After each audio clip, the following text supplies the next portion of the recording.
morning, world. Welcome to Chats with Baba. This podcast is brought to you by the Lighthouse for Academic and Cultural Excellence. Its purpose is to inform parents of Black children to unlock the genius in their children. Our children have untapped gifts and talents. And by providing information to inform them, will enable them to unlock this genius. I said earlier that this is for Black parents. It's really good for any parent. I essentially, as a grandfather, as an elder, as someone who has raised children, as someone who has taught children, and as someone who I've devoted my life to being an activist to enable parents to develop the kinds of skills that are necessary to lay the foundation in literacy for their children. And one of the things one has to think about is the world that the children will grow up and live in. There are certain proficiencies that in order to be successful, they must develop and have some assurance of being able to do them. One of the areas that Black children have not done well in is in math and science, in some of the STEM areas, as is now noted. But this podcast is to provide parents with the information as they engage with their children. It's not a cookbook of telling you how to raise your children, but there are some things that's necessary to ensure that children develop the readiness for school. And that readiness goes beyond knowing letters, colors, numbers, and shapes. That readiness helps them to develop the ability to think, okay? They can develop the ability to think, then all the other things that we talk about will fall into place. I try to say on a weekly basis, there are some things that as you're working with your children on, you want to teach and reinforce. That is paying attention, following directions, being able to start and finish a task, and so forth. Last week, I talked about a willingness to spend time,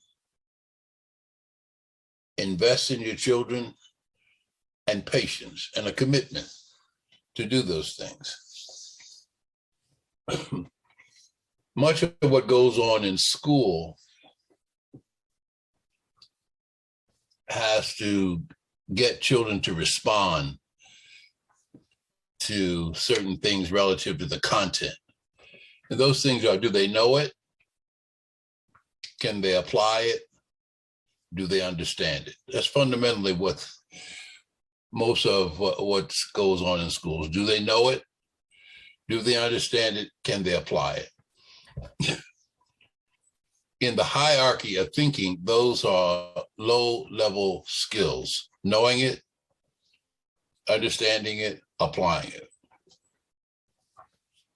In order to get children to develop critical thinking skills, they need to be able to do things like analyzing it,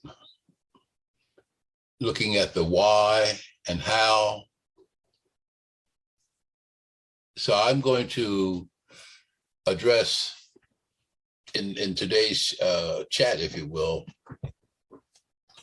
the importance of asking questions. And the kinds of questions that you want to ask is not so much the what, but the how and why. The what questions can usually, in many cases, can be answered in one word. What is this? And they identify it. What does it do? And they identify it. But the how and why forces children to think about their responses more deeply and more critically.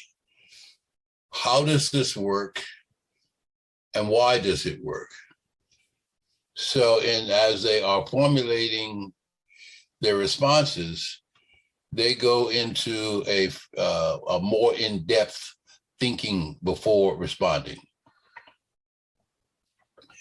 When you think about the process, when you talk about young children, and when you think about the process of parenting, parents are involved in routine things, making meals, making sure children get dressed, making sure children get ready for school, cleaning up, and so forth and so on. And those are almost routines that parents carry out. But when it comes to working with children to become thinkers, you want to have a time where you and the child or you and the children can engage in a very meaningful, playful thing. Keep in mind, young children's best means of learning is through play. So being playful is what they do. I always get concerned when I hear teachers say to young children when I'm in schools or in centers observing, let's stop playing and get to work. Well, play is children's work, and they best learn through play. Okay, I mean that goes without saying. Children best learn through play. So when you're engaging with them, you want to keep it light and keep it fun. So when you're playing with children or engaging them in learning, I want just spend some time thinking about what it is that they're going to be doing, and think about the why and how questions. For example, there are things that you can do relative to cooking something that they enjoy. Simple, but it engages them in the process of observing you as you are putting ingredients, let's say a cookie or cookies, a batch of cookies. The elements are dough, butter, milk, things of that nature. And they can watch you. And you can engage them talking through what it is that you're doing as you're doing it. Another thing, and that's one activity. Another activity is teach your child rhymes. Nursery rhymes. There are some standard nursery rhymes that just transcend time. So teach them that. Another thing that you can help focus children's thinking on is sight words. For example,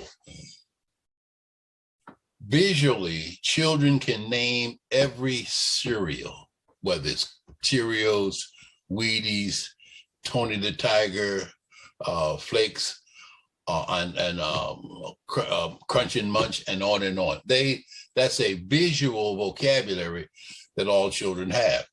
You can create puzzles out of those boxes.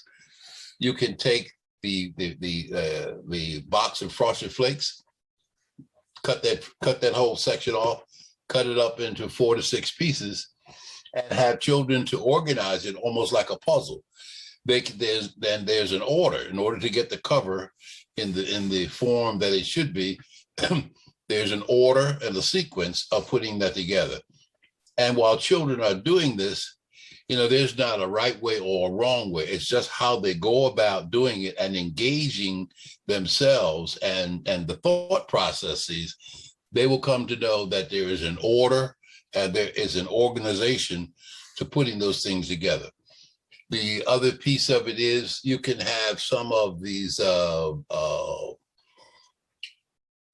games where they are connecting things. So keep in mind that it may seem like small things. It may seem like minutia, but understand the child's mind and all of the things that's being connected as he or she is completing puzzles or organizing things, putting them in an order or a sequence. That's important. because what they are also doing is making mental decisions about how this is organized. So through repetition and practice, which are key, repetition and practice, they come to understand how things work, why they work, and they are then able to make decisions about how to continuously do this. For example, I would imagine most of you drive, and driving is second nature. You do it automatically.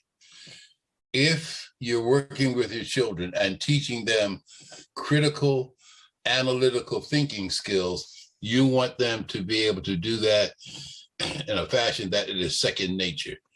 No matter what they are engaging in, they are applying those decision-making skills in solving or finishing a particular activity. Now, again, repetition and practice are absolutely critical factors. I can't say enough about reading to them. I can't say enough about it, and having them to sit with you as you are reading to them, and keeping in mind that in reading, there's a beginning, there's a middle, and there's an end. And within that frame, there are things that go on. There are activities, there are characters, there are events. Children love to hear stories that are read to them on a daily basis. And you read those stories over and over and over, repetition and practice. And you can ask them the how questions. What do you think is going on?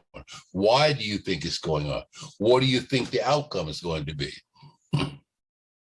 So just from your constantly reading to them, they will begin to hear things, activities, events in the story, and begin to connect the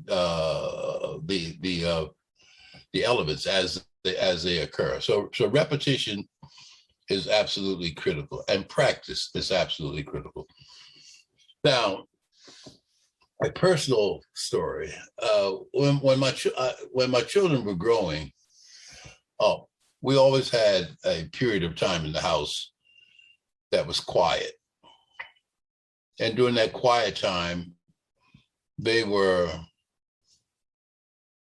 able to choose what they wanted to do. And I told them that was a good time to study and not to have any distractions and so forth and so on. So as they've gotten older, that is a continuous practice. Now there you can see children doing things with lots of distractions, and it doesn't seem to bother them. I guess being from the old school, if you will, I always thought that you needed to have less distractions as you are engaging in the process of studying. For example, as they acquire the ability to read, they are also learning order, sequence, outcomes. Because in every story, there is order, there is a series of activities and or events, and somewhere there's an outcome. So getting back to the critical thinking, the asking the how questions and the why questions, and the repetition and practice enables them to develop good thinking skills. Now,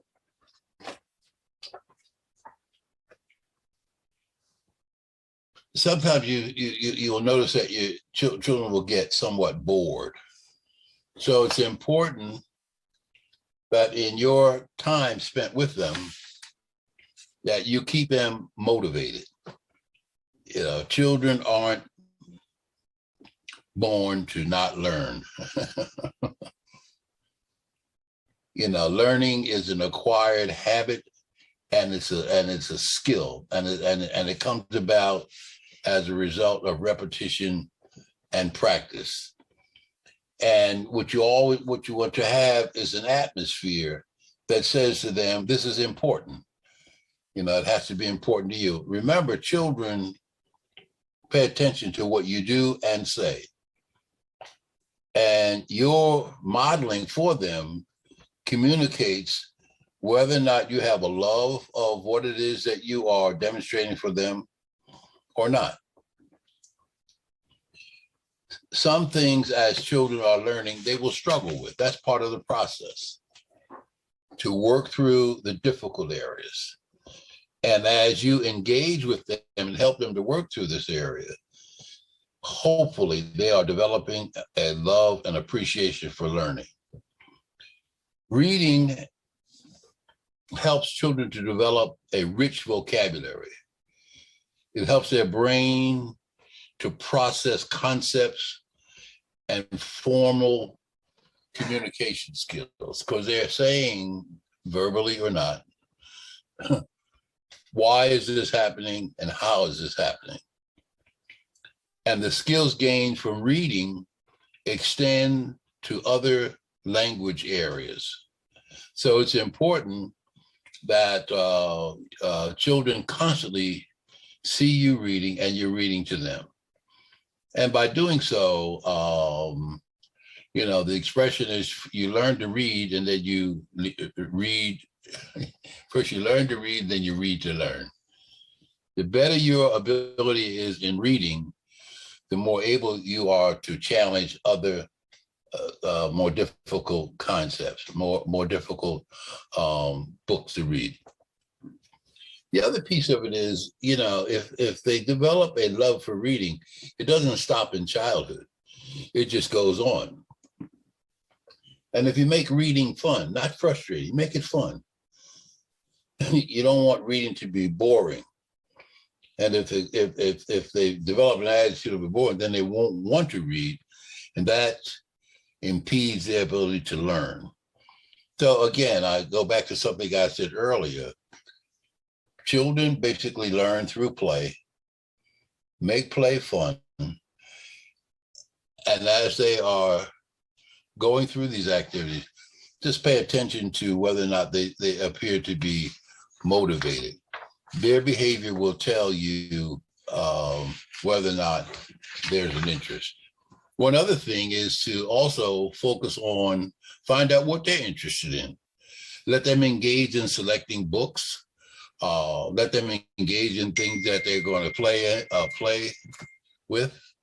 And then you want to encourage them to explore topics and subjects that may not appear to them. Just by allowing them to explore, they will give you clues of the kinds of things that they want to engage in. So today, I wanted to spend some time with you on, this is a new school year, and this is a year with a lot of uncertainty. And I can just suggest to you is just to, as your children come home or from school, or if you're dropping them off, to spend time at the end of each day talking with them, allowing them to share with you those things that they have engaged in and those things that causes them concern. So with that, I hope that the chat today can have some meaning for you as you engage with your children. So until next week, this podcast has been brought to you by Lighthouse. Look forward to chatting with you next week. Bye now.